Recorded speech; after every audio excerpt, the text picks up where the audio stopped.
feel that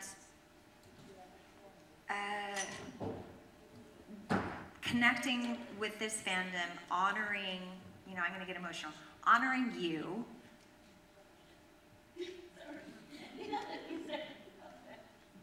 is my purpose.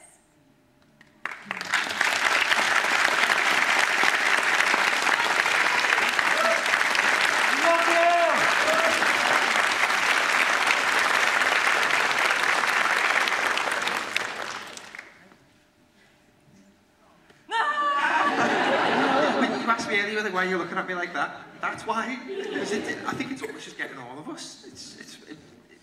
Yeah. I'm gonna. I mean, I'm usually funny. Usually I'm funny. I mean, they tell me I'm funny, but maybe I'm not. I don't know. Just hello. We're just having a chat. We're having a moment on this Liverpool Sunday, and I appreciate you, Liverpool. Thank you. I'm going to move to question one before we get any more. Yes. Hi, you've got amazing chemistry with James. How is it reuniting with him, one on Supernatural and then two recording Slayers? Because you had some really good sort of scenes in Slayers. Right? Yeah. Didn't it seem like we were going in a direction? Yeah, that we wanted you to go in. Didn't it? How fun would that have been? Fuck! Why did they do that? You know, it was wild recording Slayers. What a joyful experience, my God. And it was so cool. We were in LA, we were in this large recording room, and James and I were at 90s Con in Connecticut, got on a plane Sunday night. We were meant to record on Monday, and I was throwing up my guts on the plane. I caught some kind of bug, and it just hit me on the plane. It was awful. It wasn't pretty. And I land and I go to my girlfriend's house because she's my best friend. I was going to stay with her. And I show up puking and all this stuff. And she's like, oh my God, get away from me. I'm like, where's your bed? You know, and I couldn't work on Monday. And then it turned out he was sick also. He didn't have COVID, but he had something else, like his throat was ruined. And we were there to record, and we could have never predicted that that was gonna happen. So he's in one booth, I'm in another booth, and everybody else is in the room, but we're all in the same room, if that makes sense. So we're recording this scene, and the scene is, we're pulling up to a hospital. And my mom, as I said before, recently passed. It feels like it's yesterday, even though it'll be 2 years soon. And just even talking about hospitals freaks me out. So we're having this scene, and I'm getting verklempt.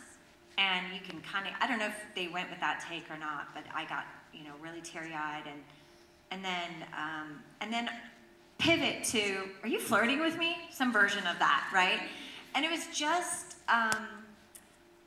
discovering Cordelia as this world-weary person that's also sassy, that's also tender.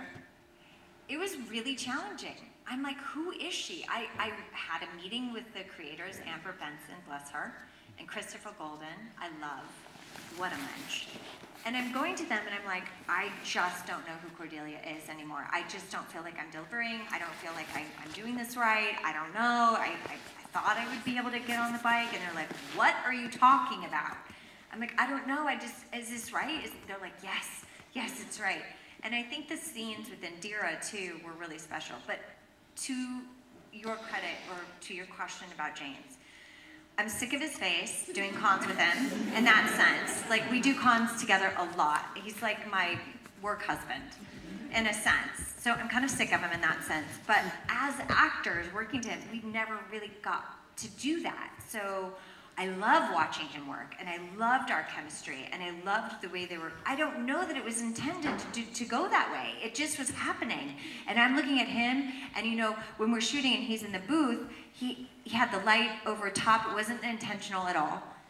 It was a bit dark. The light was beaming down on him, so all I saw was his face, and I was on the other side, same. And it was just kind of surreal.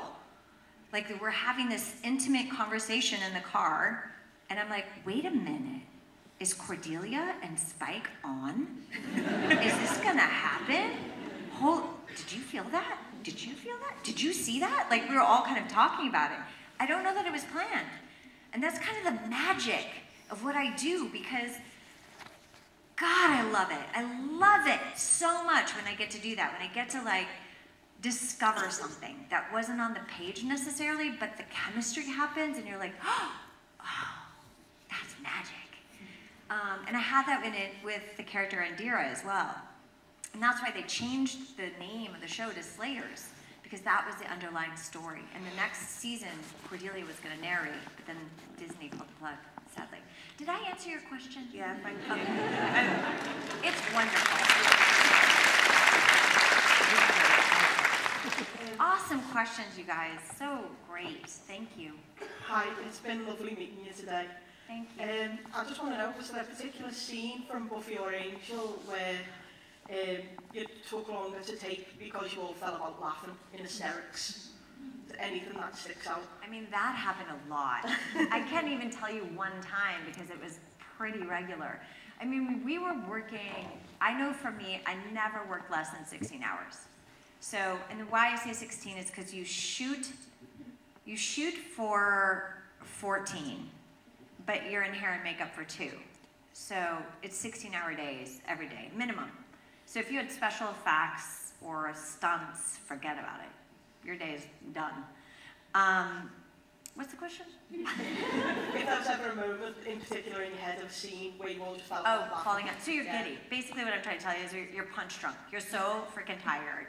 And you end up saying something, or you'll have to do some like spell or talk or exposition or say a really hard demon name or whatever. You're like, what did I just say? You know, or you're just looking at your scene partner and you're just so, you know, you just spit take and I don't know, you get the giggles because you're just silly and, you know, yeah. I mean, I can't think of like, during Spin the Bottle, I think we were all on set together the most, I think, on that episode. And with Andy there and all of us, like, who's always funny. And always, he would just say, oh, balls. And every time he would say, oh, balls, like in this exasperated way, and the eye roll, and the hand, and like just the whole way, his whole way of being, I just would die laughing. I mean, who says that? What, like, person in 2020, or sorry, in the 2000s, in the early aughts, it's like he was from another dimension, literally. Like, oh, balls. What are you, in the 50s? Are you Lorne? You know, it's just, it's clever and funny and, you know, I don't know. Yeah. No, thank you very much. Yeah.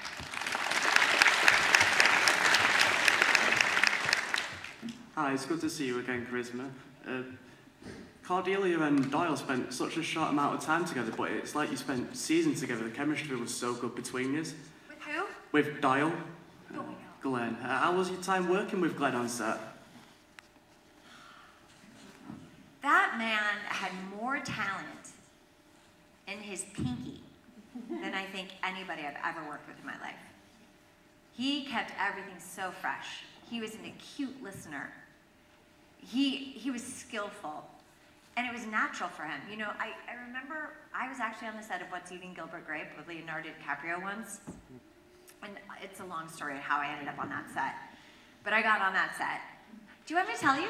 We only have 4 minutes. No, we've got time. Okay, so the producer is a guy named David Madelon of What's Eating Gilbert Grape, and along with Mayor Tepper, these 2 business partners. They produced What's Eating Gilbert Grape with Johnny Depp, Juliette Lewis, and Leonardo DiCaprio, who plays, would you say neurodivergent, or would you say mentally challenged? I'm not sure what his affliction was necessarily, or affliction, that sounds wrong. I'm messing up. But anyway, I remember being on set with him, and we're in Malibu. Oh, why I got there. Why I got there was, I happened to be at Arnon Milchan's house, which is a whole other set of stuff, like why I'm at Arnon Milchan's house in Malibu, right? With these huge movie producers. I was in acting class. I didn't even have a car. I was going to school on Lancashire. My mom was paying my $150 a month acting fee with Robert Carnegie. Jeff Goldblum was on the board of that Playhouse West, which also has an East Coast, Playhouse East. So I am basically a hostess at Tony Roma's in acting class in the Valley, and I didn't have a car.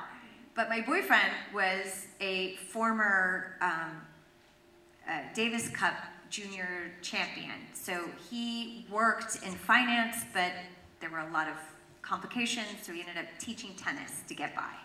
And he ends up getting Terry Semmel, the head of Warner Brothers, as a client.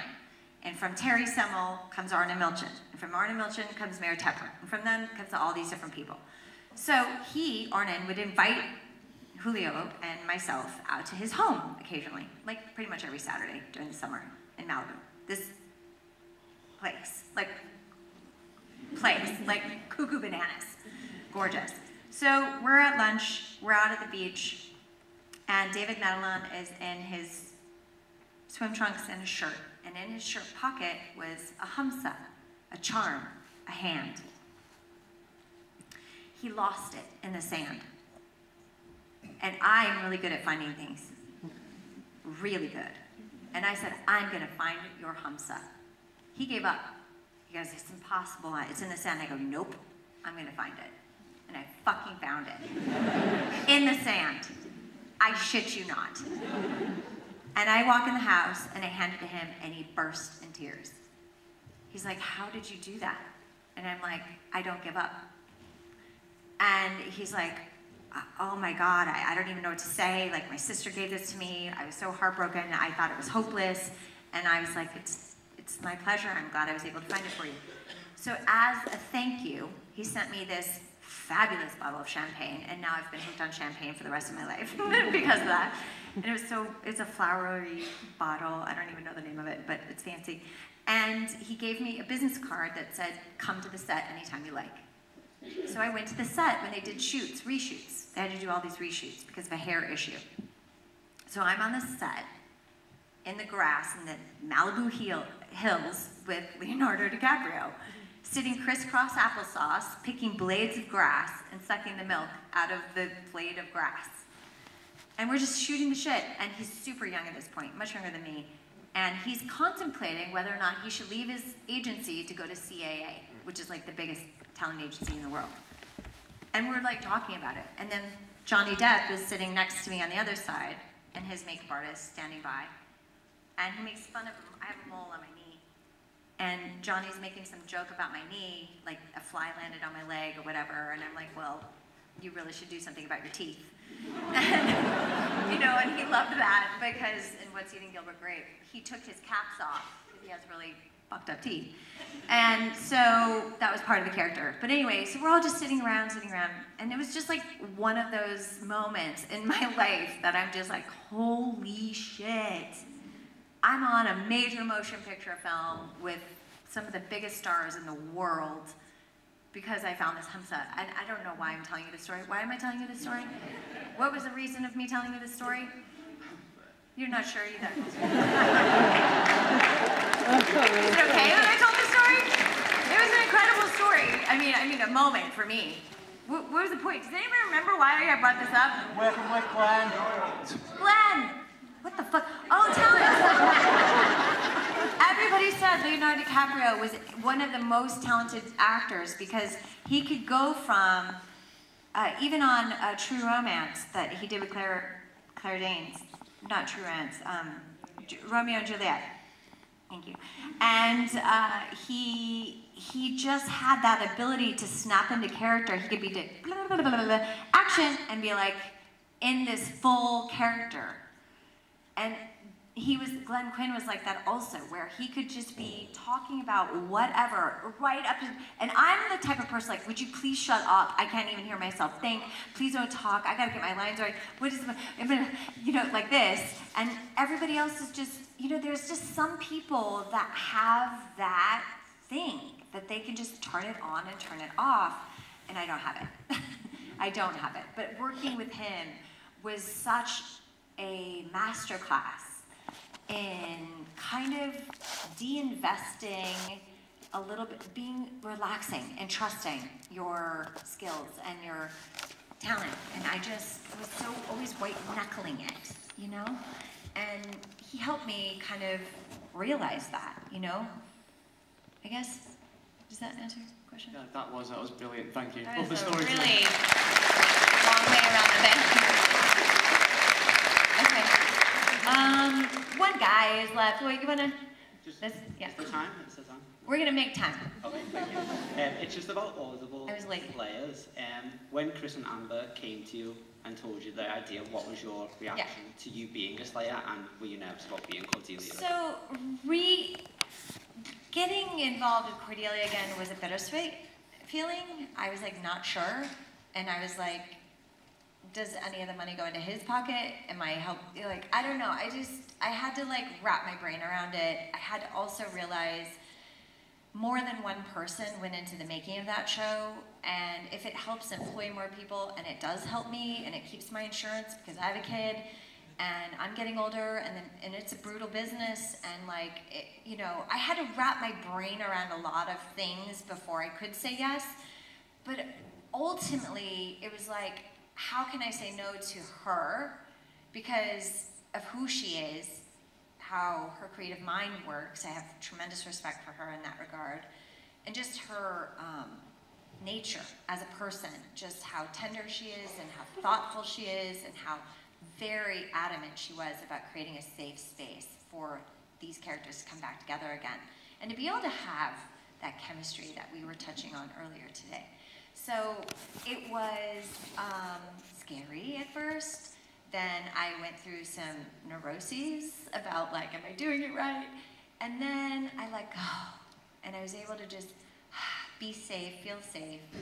And I think we made some magic. I think it was really special. And it's just unfortunate we don't get to continue. And I think that's all of my time. I could do this all day. Thank you so much. Liverpool, join me saying